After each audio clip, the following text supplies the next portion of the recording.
오늘은 에뮤 전쟁에 대한 이야기입니다. 먼저 간단한 배경부터 좀 알아보고 시작해보죠. 에뮤라는 말 자체가 아마 생소하실 겁니다. 에뮤는 이 새의 이름이죠. 보통 전쟁에는 상황이나 상징들로 혹은 지역명으로 이름이 붙습니다. 그래서 에뮤 전쟁도 그런 케이스일 것이라고 대부분 생각하지만 에뮤 전쟁은 진짜 에뮤와의 전쟁입니다. 인류 역사상 가장 어이없는 전쟁으로 뽑히는 인간과 새의 전쟁이죠. 벌써부터 재밌네요. 전쟁이라고 하면 우리는 보통 집단과 집단이 이익을 두고 무력을 사용해 싸우는 것을 생각하죠. 그런데 인간과 동물의 전쟁이라는 말은 어색하기만 합니다. 보통은 인간이 동물을 잡으러 간다, 사냥하러 간다 이런 단어를 많이 사용하니까요. 하지만 실제로 1932년 호주에서 에뮤라는 새와 전쟁을 했습니다. 공식적으로 말이죠. 호주 정부에서는 에뮤와의 전투에 군대와 기관총을 동원할 정도로 진심이었습니다. 어쩌다가 호주 정부는 에뮤와 전쟁을 하게 되었을까요? 에뮤 전쟁 이야기 본격적으로 시작해보겠습니다. 호주 정부는 1차 세계대전에 참여했던 퇴역 군인들을 위해 고민을 하고 있었죠. 퇴역한 군인들이 할 일이 없어 사회 문제가 되고 있었기에 어떻게 하면 그들을 일상으로 복귀시킬까 하는 고민이었습니다. 호주 정부는 퇴역 군인들을 대상으로 조사를 했고 대부분이 전쟁에 참여하기 전에 밀농사를 하거나 양을 키웠다는 결과가 나왔죠. 호주 정부는 퇴역 군인들에게 서호주 지역의 토지들을 주고 밀농사와 양을 키울 수 있는 환경을 만들어 주었습니다. 하지만 퇴역 군인들의 숫자는 너무나 많았고 정부가 줄 수 있는 토지는 한정되어 있었죠. 어떻게 쪼개서 줄 수는 있었지만 수지 타산이 안 맞는 게 문제였습니다. 그래도 나라의 부름을 받고 싸웠으니 보상은 제대로 해주었죠. 사회 문제가 되기도 했고요. 모자란 것은 정부가 지원을 해주며 밀농사를 이어갈 수 있게 해주었습니다. 그러던 중 1929년 대공황으로 인해 밀값이 폭락하게 되죠. 정부는 퇴역 군인들에게 밀 보조금을 약속하지만 보조금만으로는 생계를 유지하기가 어려웠습니다. 그리고 또 한 가지의 문제점이 있었는데 호주 서부 지역에는 오늘의 주인공인 에뮤가 살고 있었던 것이죠. 이름도 생소한 에뮤는 도대체 어떤 동물일까요? 에뮤는 우리가 흔히 아는 타조와 비슷하게 생긴 동물입니다. 몸무게는 보통 36에서 54kg 정도에 몸 길이는 약 1.8m로 타조보다 약간 작죠. 번식력이 뛰어나 한 번에 20개 정도의 알을 낳을 수 있습니다. 주식은 과일과 곡식 그리고 곤충과 작은 동물들이죠. 게다가 최대 시속 50km 정도로 달릴 수 있습니다. 보통 10에서 20년 정도, 길게는 30년 가까이 사는 동물이며 무리를 지어서 생활하죠. 이때까지의 정보를 미루어 볼 때 뭔가 느낌이 오지 않으시나요? 크고 번식력이 좋은 데다가 주식이 곡식과 과일이니 농사에 방해가 될 요소를 모두 갖추고 있다는 것을 알 수 있죠. 심지어 호주에는 에뮤의 천적도 없었기에 번식력이 좋은 에뮤는 날이 갈수록 많아지고 있었습니다. 매년 에뮤들은 번식을 하기 위해 해안 지역에서 내역 지역으로 이동합니다. 평소와 같이 1932년에도 내역 지역에 도착했는데 당시 호주는 가뭄이 찾아온 상태였습니다. 숫자가 늘어나던 에뮤들과 달리 주식인 과일이나 동물들은 모습을 찾기 힘들었죠. 먹을 게 없던 에뮤들의 눈에는 퇴역 군인들의 농작물이 정말 맛있어 보였습니다. 만약 에뮤 전쟁을 정리한다면 여기서부터가 시작이겠죠.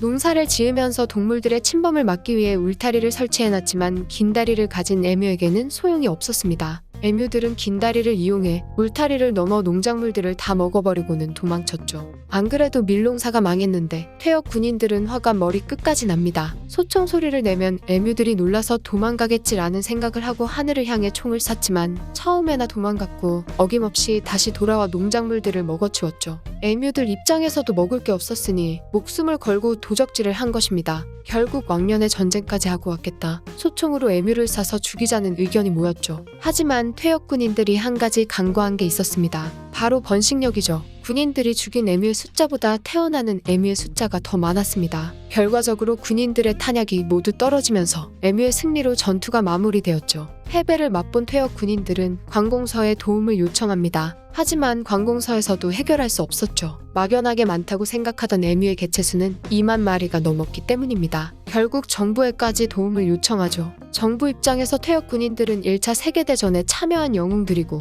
이걸 제외하더라도 에뮤들이 농작물을 다 먹어버리는 것은 해결해야 할 문제였습니다. 정부는 당시 호주 국방장관인 조지 피어스에게 이 문제를 해결하라고 하죠. 조지 피어스는 대민 봉사 겸 훈련으로 기관총 2정과 탄약 1만 발을 지참한 육군 병력을 보냈습니다. 기관총으로 새를 잡는 것이니 금방 해결될 줄 알았죠. 퇴역 군인들 또한 정부가 온다면 에뮤들을 쉽게 처리할 것이라 생각했습니다. 1차 세계대전에 참여한 군인들이었고 기관총의 위력을 현장에서 직접 보았으니 말이죠. 무장한 군인들도 다 죽였는데 한낱 동물은 당연히 기관총에 쓸릴 줄 알았습니다. 하지만 무장한 군인보다 에뮤를 죽이는 게 더욱 어려울 줄은 상상도 못했죠. 호주 정부는 1932년 11월 1일부터 9일까지 에뮤와 전쟁을 하게 됩니다. 11월 1일 지휘관을 맡은 메러디스 소령은 기관총 2정과 군인들을 데리고 서호주 지역으로 이동합니다. 서호주 지역으로 이동하던 중 50마리의 에뮤들을 발견하게 되죠. 메러디스 소령은 차를 멈춰 세우고 에뮤들을 잡기 위해 포획작전을 실시하라는 명령을 내리게 됩니다. 그리고 몇 분 뒤 메러디스 소령의 명령과 함께 군인들은 총을 쏘기 시작했죠.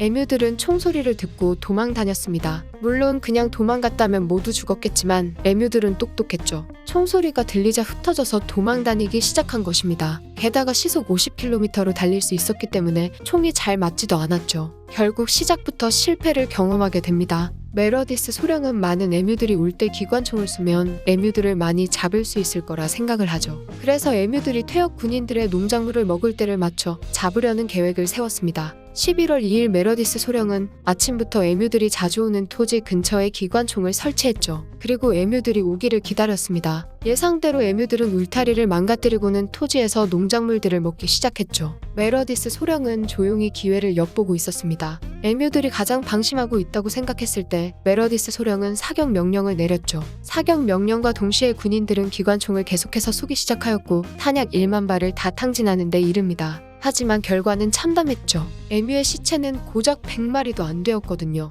메러디스는 충격에 빠졌고 정부에게 에뮤들은 우리가 생각하는 것보다 훨씬 잡기가 어렵다고 보고했죠. 메러디스는 다음 작전으로 트럭에 기관총을 설치해 이동하면서 에뮤들을 사격하는 작전을 짰습니다. 11월 4일 메러디스는 트럭에 기관총을 고정시키고 에뮤들이 나타나기를 기다렸죠. 에뮤들이 나타나자 트럭을 운전하면서 기관총을 쏘기 시작했습니다. 그런데 생각했던 것과는 달리 문제점이 많았죠. 모두가 예상할 만한 이유에서였습니다. 반동 때문에 맞추지를 못한 것이죠. 거기다가 용감한 에뮤 한 마리가 트럭으로 돌진해 트럭 엔진이 박살나버리면서 작전은 허무하게 끝나게 됩니다. 에뮤들은 점점 전쟁에 적응해 갔습니다. 에뮤들 중에서도 우두머리가 생겼죠. 우두머리는 멀리서 지켜보면서 에뮤들을 지휘하기 시작했습니다. 농작물을 먹고 있을 때 군인들이 총을 쏘면 우두머리 에뮤는 다른 지역에 농작물을 먹도록 신호를 보냈죠. 총에 노출된 에뮤들에게는 퇴각을 명령했고요. 에뮤들의 숫자는 군인들보다 훨씬 많았으니 군인들은 속수무책으로 당했습니다. 거기다가 호주 동물보호단체에서 에뮤와의 전쟁을 반대하기 시작했죠. 정부는 호주 동물보호단체의 항쟁과 전쟁에 지속된 패배로 인해 지금까지 계속 이겨온 에뮤들이야말로 훈장을 받아야 한다며 11월 9일에 항복을 선언하게 됩니다. 일단 기록상으로도 전쟁으로 기록되어 있고 모든 사람이 전쟁이라고 부르지만 이것을 전쟁으로 말할 수 있냐는 의견도 있습니다. 사실 호주 정부에서 에뮤 전쟁을 위해 투입한 병력은 트럭 한 대와 기관총 2정 그리고 인원은 한 분대였다는 이유이죠. 전쟁의 목적 또한 에뮤들을 다 죽이는 게 아니라 퇴역 군인들의 농경지에 못 들어오게 만드는 거였으니 과연 이걸 전쟁이라 할 수 있을까? 라는 의견입니다. 하지만 내용과는 상관없이 모든 사람들이 전쟁이라 부르고 재미도 있는 사건이다 보니 논쟁 없이 그냥 전쟁이라고 부르죠. 전쟁이 끝난 이후 정부는 큰 울타리를 짓게 도와주었습니다. 하지만 이마저도 에뮤들은 가볍게 무너뜨리고 농작물을 먹어버렸으니 퇴역 군인들은 절망에 빠졌죠. 또 정부에게 도움을 요청했지만 정부 입장에서는 동물 보호단체 때문에 쉽게 도와주지 못했습니다. 그래서 정부는 퇴역 군인들에게 에뮤를 잡으라고 총과 탄환을 지급했고 공식적으로 5만 7천 마리 이상을 잡는 데 성공했죠. 성공적인 것 같이 보이지만 에뮤들의 숫자는 훨씬 많아져 있었습니다. 결국 정부는 에뮤에게 현상금 제도를 걸었고 1935년에서 1960년까지 약 28만 마리를 잡으며 사건은 일단락됩니다.